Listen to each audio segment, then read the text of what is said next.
Before he was executed by lethal injection, he had strawberries, he had KFC fried chicken, he had deep fried shrimp.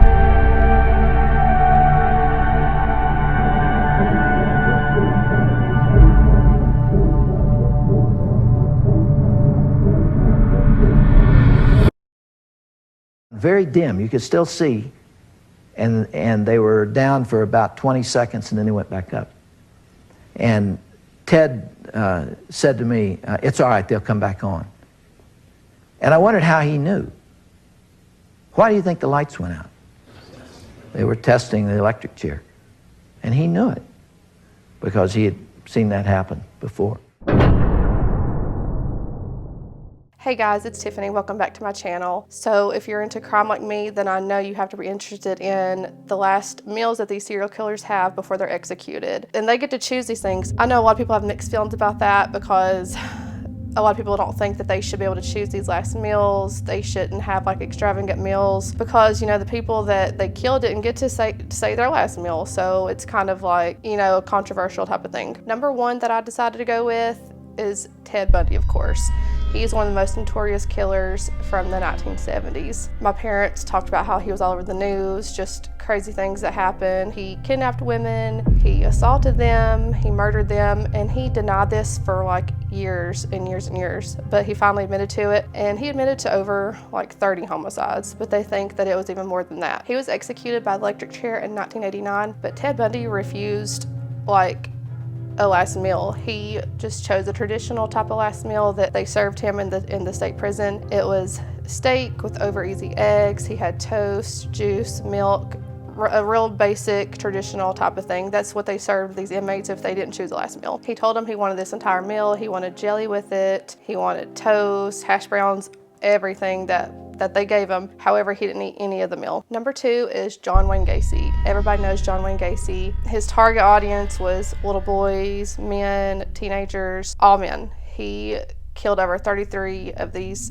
poor guys, and I honestly think it was more. A lot of people think it was more that he found the bodies under his house. I think everybody knows the story of John Wayne Gacy. He dressed up as the clown. I've seen the clown uniform in person. It's crazy that he dressed up as that, and it's kind of creepy because who just thinks of dressing as a clown when they're in this type of like character? What else is scary about him is he was a super big politician. He was very well spoken, and the fact that he just got by with all these things is sad because he was just such a big person in the community. Before he was executed by lethal injection, he had strawberries, he had KFC fried chicken, he had deep fried shrimp, he had pretty much all fried foods. The third on the list is Aileen Wuornos. She was a prostitute that killed her clients back in the day. She killed so many men. She lured them to, you know, vehicles that she was in, to street corners she was in, and she killed these guys. She refused a former last meal, but she just wanted like a regular meal from the prison. She wanted like a cheeseburger, fries, just something basic from the prison. I don't think she felt like she needed anything special or extravagant, and she topped that off with a cup of coffee. Number four is Danny Rolling. He killed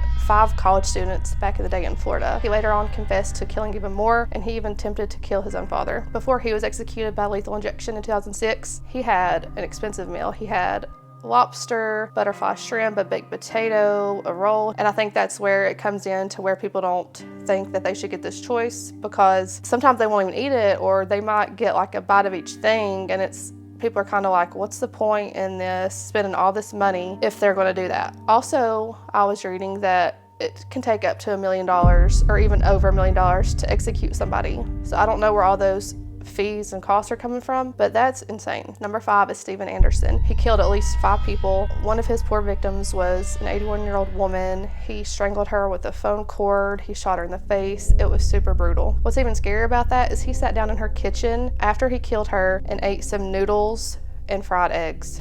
And if that's not like creepy, I don't know what it is, because you just killed somebody and you're just sitting in their kitchen eating a meal from their refrigerator. It's super weird. Before he was executed, he requested hominy, grilled cheese sandwiches, pimento cheese, just all kinds of different weird type of things. And it's crazy because when he was eating his meal in his victim's kitchen, he told the cops that he was interrupted buy them. He also had a slice of peach pie, he had chocolate ice cream, and just the most odd thing, stuff that doesn't even go together. And the weirdest part is he wanted a bowl of radishes. And I'm not a picky person, but I could not just sit there and eat a bowl of radishes before I'm about to be executed. And also, I don't see how a lot of these people pick meals like this, because if I knew I was about to be executed for something I had done, there's no way that I would have an appetite to even take a bite of my meal. If you guys like this video and want me to do more of these type of things, like a little series, just let me know. Don't forget to like, comment, and subscribe. And also, I have my YouTube memberships. So if you get at least the second level, then you'll have your name shout out in my videos. If you're interested in that, just click on the membership button. I also have my Patreon that's down in my description. You can either pick the second level on the YouTube membership or the second level on the Patreon. You'll get your name shouted out in my videos with either of those options. Ted, it is about 2:30 in the afternoon. You are scheduled to be executed tomorrow morning at 7 o'clock if you don't receive another stay. What is going through your mind? What thoughts have you had in these last few days? Well, I won't kid you to say that it's something that I feel that I am in control of, or something that I've come to terms with, because I haven't. It's a moment-by-moment thing. Sometimes I feel very tranquil, and other times I don't feel tranquil at all. What's going through my mind right now is to use the minutes and hours that I have left as fruitfully as possible and see what happens. It helps to live in the moment, in the essence that we use it productively. So right now I'm feeling calm, and in large part because I'm here with you. For the record, you are guilty of killing many women and girls. Yes. Yes, that's true. Ted, how did it happen? Take me back. What are the antecedents of the behavior that we've seen? So much grief, so much sorrow, so much pain for so many people. Where did it start? How did this moment come about? That's the question of the hour, and one that not only people much more intelligent than I have been working on for years, but one that I've been working on for years and trying to understand. Is there enough time to explain it all? I don't know. I think I understand it, though.